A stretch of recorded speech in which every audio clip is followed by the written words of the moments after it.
Hello বন্ধুরা, আমি দয়াল। আজ আমরা এমন একটা মুভি এক্সপ্লেন করতে যাচ্ছি যার নাম মেয়ার্সি ফর নান। যা দেখে আপনি পুরাই চক দেবেন এবং গ্যাংস্টার এবং আন্ডারওয়ার্ল্ডের, যা কোনো বন্দুক নাই, কোনো মিসাইল নয় এবং হাত পা ধারাই এমন অ্যাকশন ভাইলেন্স। 2010 সালের গল্প শুরু হয়। নাম কি জুন তার ছোট ভাই নাম জি সোককে শহরে নিয়ে আসে যেন সে লিগিয়মের কোম্পানিতে চাকরি করতে পারে। কিন্তু শহরে পৌঁছানোর সাথে সাথেই প্রতিদ্বন্দ্বীর বং সান গ্রুপ হামলা চালায়, অনেক মানুষ মারা যায়। আর তখন নাম কিজন একাই সামনে এসে ভয়ঙ্করভাবে শত্রুদের হারিয়ে দেয়।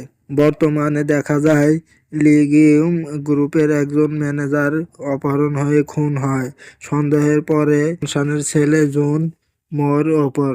লিগিউম তার বিশ্বস্ত লোক নাম জি শোককে বিষয়টি সামলাতে পাঠায়। জি শোক হত্যাকারীদের সতর্ক করে দেশ ছেড়ে চলে যেতে বলে, কিন্তু জুনমো এসে জি শোককে অপমান করে আর জি শোক তাকে এক ঘুষিতে অজ্ঞান করে দেয়।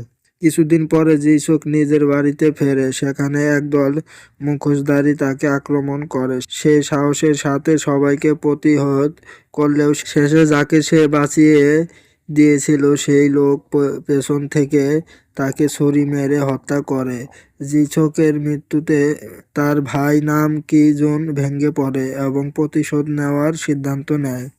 নাম কি জুন খুনিদের খুঁজতে শুরু করে এবং জানতে পারে এই হত্যার পিছনে আছে একটি ডার্ক ওয়েবসাইট যেখানে টাকা দিয়ে খুনি ভাড়া করা হয়। তদন্ত করতে গিয়ে সে জানতে পারে এবং বংসানের ছেলে জুনমই তার ভাইকে হত্যা করিয়েছে।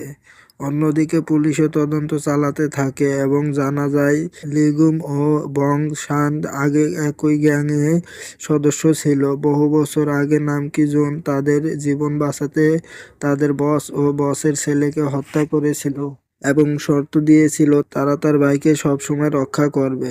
ভাইয়ের মৃত্যুর প্রতিশোধ নিতে নামকি জুন একাই জুনমোর খুঁজে বের করে।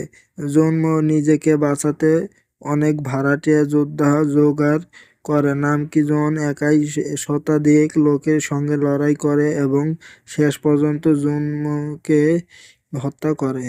কিন্তু এখানে গল্পের শেষ নয়। পরে জানা যায় আসল ষড়যন্ত্রকারী ছিল ইয়াং এবং জিম নামের আরেক ব্যক্তি, যারা গ্যাংগুলোর ক্ষমতা দখল করতে চেয়েছিল। তারা পরিকল্পনা করে সবাইকে একে একে অপরের বিরুদ্ধে দাঁড় করায়। নামকি জুন দুর্ঘটনার শিকার হলেও বেঁচে যায় এবং সত্য উদ্ঘাটনের জন্য আবার ফিরে আসে। শেষ পর্যন্ত নামকি জুন সব প্রমাণ সংগ্রহ করে মিডিয়ার সামনে এনে ফাঁস করে দেয়। ফলে সব অপরাধ প্রকাশ পায়। জিম ক্ষমতায় হারিয়ে আত্মহত্যা করতে গেলে নামকি জুন তাকে কষ্ট দিয়ে মৃত্যুর মুখে ঢেলে দেয়। এরপর নামকি জুন নিজের গ্রামে ফিরে যায় এবং ভাইয়ের স্মৃতি মনে করতে করতে সেখানেই মারা যায়। গল্প শেষ হয় দুই ভাইয়ের কারণ পরিণতির মাধ্যমে।